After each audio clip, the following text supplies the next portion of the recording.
বিতর্কিত কর্মকাণ্ডের জন্য আরও একবার আলোচনায় এলেন আর্জেন্টিনার বিশ্বকাপজয়ী গোলরক্ষক এমিলিয়ানো মার্টিনেজ। আচরণবিধি লঙ্ঘনের অপরাধে আর্জেন্টিনা এবং অ্যাস্টন ভিলার তারকা গোলরক্ষককে 2 ম্যাচের জন্য নিষেধাজ্ঞা দিয়েছে ফিফা। লম্বা ক্যারিয়ারে গোলপোস্টের সামনে বীরত্ব দেখিয়ে যেমন প্রশংসিত হয়েছেন, তেমনি বিতর্কিত কর্মকাণ্ডের জন্য অনেক সমালোচিত হয়েছেন মার্টিনেজ। আর্জেন্টাইন তারকা এবার আলোচনায় শৃঙ্খলা ভঙ্গের কারণে। সম্প্রতি 2টি ভিন্ন ম্যাচে আচরণবিধি লঙ্ঘন করে ফিফার শাস্তি পেয়েছে এই গোলরক্ষক। গত 5 সেপ্টেম্বর বিশ্বকাপ বাছাইয়ে চিলির বিপক্ষে মাঠে নামে আর্জেন্টিনা। ম্যাচটিতে জয়ের পর কোপা আমেরিকার রেপ্লিকা ট্রফি নিয়ে অশালীনভাবে উদযাপনের অঙ্গভঙ্গি করেন Martinez.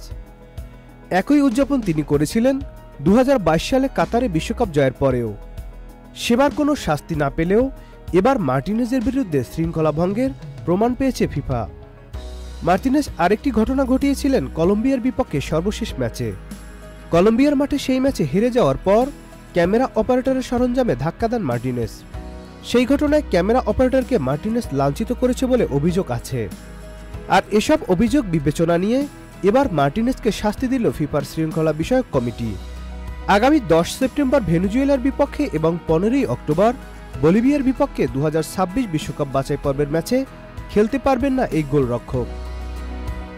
Nadim Hasan, channel I. 65% পর্যন্ত বিদ্যুৎ বিল সাশ্রয় করে আপনাকে রাখে প্রশান্তিতে। ওয়ালটন ফ্যান হাওয়া বদলে দেয়।